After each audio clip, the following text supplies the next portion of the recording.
आइए दोस्तों सीखते हैं अगले फंक्शनल ग्रुप के बारे में जो कि है कार्बोक्सिलिक एसिड। तो जानते हैं कार्बोक्सिलिक एसिड के बारे में। तो सबसे हमारा जो लास्ट ग्रुप है वो है कार्बोक्सिलिक एसिड। इसकी स्पेलिंग एरर है थोड़ा, आप इसे सही कर लेंगे। यहाँ पर है कार्बोक्सिलिक एसिड, ठीक है, कार्बोक्सिलिक एसिड, ठीक है, जिसका सिंबल होता है COOH, ठीक है, और सफिक्स यूज किया जाता है ओइक एसिड। इस सिंबल को आप इस तरीके से भी रिप्रेजेंट कर सकते हैं, COO एंड OH, ठीक है। और इसका जो सफिक्स है यानी इसे एज ए प्रत्यय हम यूज करते हैं वो क्या है, ओइक अम्ल। क्या है, ओइक अम्ल, ओइक अम्ल, ठीक है, ओइक अम्ल। तो जानते हैं इसका जनरल फॉर्मूला, तो आप सभी जानते हैं। हमारे पास जो एल्केन है, यदि उसमें हम किसी फंक्शन ग्रुप को ऐड करते हैं तो उसके लिए हमारे पास जो जनरल फॉर्मूला आता है वो क्या है, CnH2n+1 एंड फंक्शनल ग्रुप, ठीक है। ये हमारे पास जनरल फॉर्मूला है किसी भी फंक्शन ग्रुप को लिखने का, ठीक है। और उसके साथ एल्काइल ग्रुप को किस प्रकार से लिखा जाता है, उसका फॉर्मूला क्या होगा, वो इस फॉर्मूले से आप बना सकते हैं। जैसे एक एग्जांपल समझते हैं। यदि हमारे पास n की वैल्यू 1 लेते हैं तो इसका फॉर्मूला क्या होगा,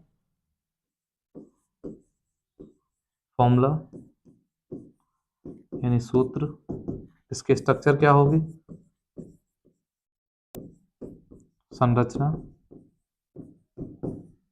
और इसका आईपिक नेम क्या होगा, आईपिक नेम, ठीक है। फॉर्मूला बनाते हैं। यदि हम यहाँ पर n की वैल्यू 1 लेते हैं तो हमारे पास कार्बन की संख्या हो जाती है 1 और हाइड्रोजन की संख्या हो जाती है 3। इस प्रकार से इसका जो फंक्शन ग्रुप है वो है COOH, ठीक है, COOH, ठीक है। इस फंक्शन ग्रुप को हम अलग कलर से ड्रॉ कर लेते हैं।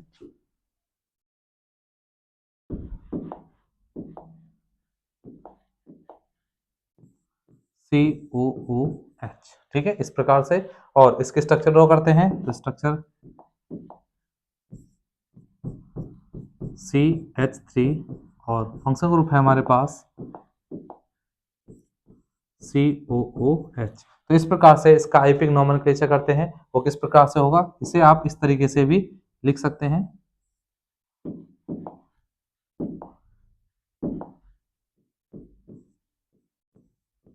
OH, ठीक है। तो इसका आईपिक नोमेनक्लेचर करते हैं।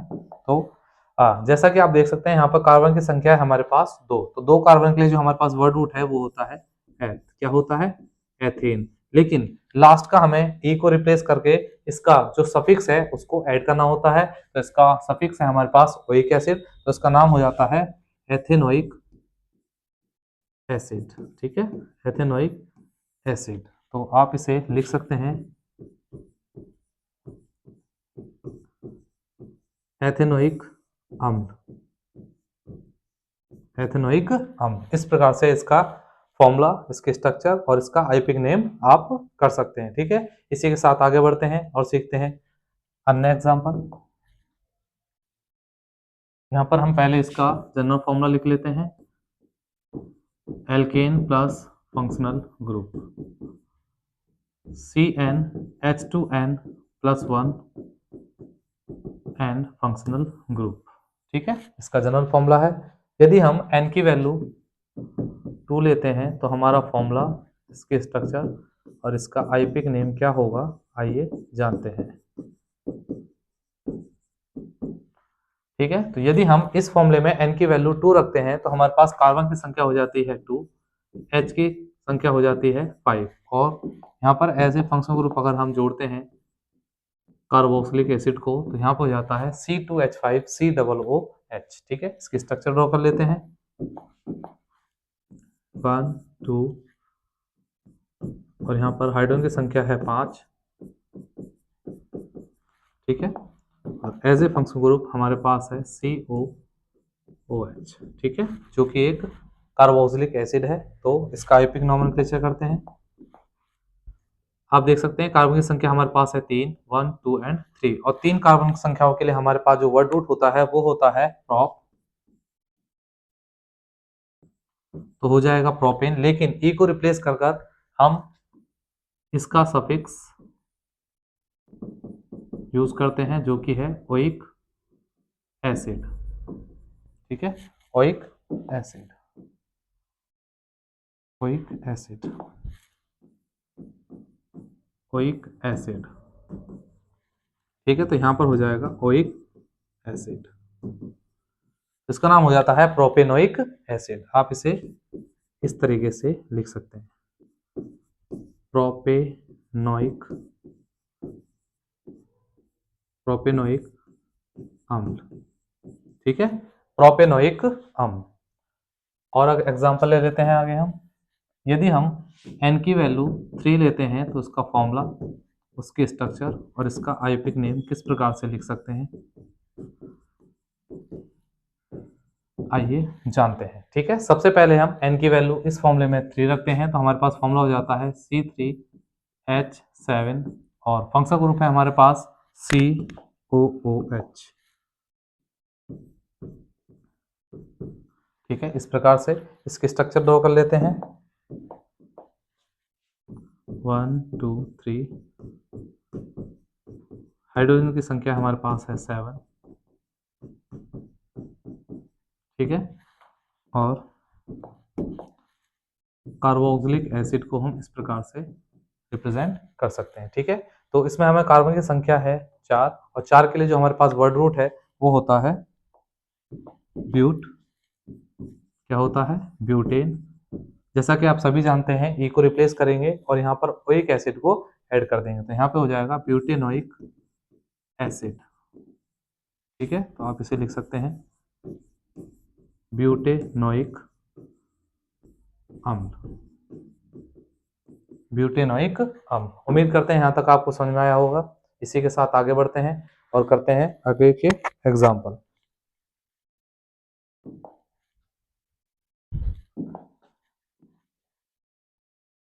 इसका सामान्य फॉर्मूला लिख लेते हैं, एल्केन प्लस फंक्शनल ग्रुप। इसके लिए फॉर्मूला है CnH2n+1 और फंक्शनल ग्रुप। ठीक है,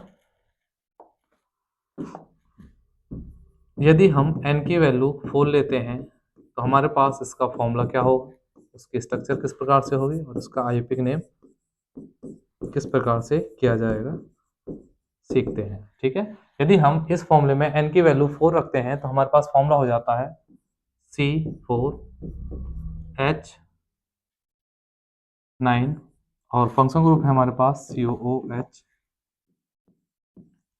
ठीक है, इसकी स्ट्रक्चर ड्रॉ कर लेते हैं। तो स्ट्रक्चर बनेगी, पहले हम 4 कार्बन को ड्रॉ करते हैं। ठीक है, और उनमें हाइड्रोजन को डिस्ट्रीब्यूट करते हैं और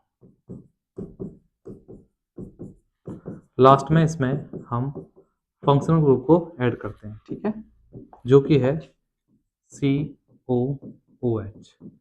तो आप देख सकते हैं यहाँ पर हमारे पास कार्बन की संख्या है 5, 1 2 3 4 एंड 5 और 5 कार्बन के लिए हमारे पास वर्ड रूट है पेंट, तो यहाँ हो जाएगा पेंटेन। लेकिन ई को रिप्लेस करेंगे और जो हमारे पास कार्बोक्सिलिक एसिड है उसके लिए जो सफिक्स है वो है ओइक एसिड, ओइक एसिड। ठीक है, तो इसका नाम हो जाता है पेंटेनोइक एसिड। ठीक है, इसको आप पेंटेनोइक अम्ल इस प्रकार से इसका आईपिक नेम कंप्लीट कर सकते हैं। ठीक है, आइए समझते हैं अगला एग्जांपल। यदि हम n की वैल्यू 5 लेते हैं तो इसका फॉर्मूला, इसके स्ट्रक्चर और इसका आईपिक नेम क्या होगा, समझते हैं। ठीक है, यदि हमारे पास n की वैल्यू 5 है तो हमारा फॉर्मूला हो जाता है C5H11 और फंक्शन ग्रुप हमारे पास क्या है, COOH। ठीक है, इसकी स्ट्रक्चर ड्रॉ कर लेते हैं। जैसा कि आप सभी देख सकते हैं हमारे पास कार्बन की संख्या है 5। ठीक है, और इसमें कार्बन हाइड्रोजन की संख्या हमारे पास 11, 1 2 3 4 5 6 7 8 9 10 11 और लास्ट में हम ऐड कर देंगे इसका फंक्शनल ग्रुप। ठीक है, तो इस प्रकार से इसका यूपिक नेम क्या होगा। तो आप देख सकते हैं हमारे पास कार्बन की संख्या है 6, तो 6 कार्बन के लिए हमारे पास वर्ड रूट होता है हेक्सेन। ठीक है, लेकिन जैसा कि आप सभी जानते हैं ए को रिप्लेस करेंगे और उसके स्थान पर हम इस फंक्शन ग्रुप का जो सफिक्स है उसे ऐड करते हैं, जो कि है ओइक एसिड। ओइक एसिड, इसका नाम हो जाता है हेक्सेनोइक अम्ल। ठीक है दोस्तों, तो उम्मीद करते हैं यहाँ तक आपको समझ में आया होगा। तो यदि हमारे पास फंक्शन ग्रुप है कार्बोक्सिलिक एसिड, तो उसके स्ट्रक्चर, उसका फॉर्मूला और उसका एपिक नोमेनक्लेचर किस प्रकार से किया जाता है, उसके लिए आपको ये फॉर्मूला याद रखना है, जिसमें आप उसका फॉर्मूला लिख सकते हैं और फॉर्मूला लिखने के बाद उसके स्ट्रक्चर ड्रॉ कर सकते हैं। स्ट्रक्चर ड्रॉ करने के बाद हमें सबसे पहले कार्बन की संख्या देखनी होती है और उसमें हमें सफिक्स को ऐड करना होता है। इस प्रकार से हम उसका एपिक नोमेनक्लेचर कंप्लीट कर सकते हैं। ठीक है, उम्मीद करते हैं दोस्तों यहाँ तक आपको समझ में आया होगा। इसी के साथ मिलते हैं अगली वीडियो में, जिसमें हम कुछ बेसिक इंपॉर्टेंट पॉइंट्स और सीखेंगे। ठीक है, मिलते हैं अगले वीडियो में। धन्यवाद। कुलदीप आजा।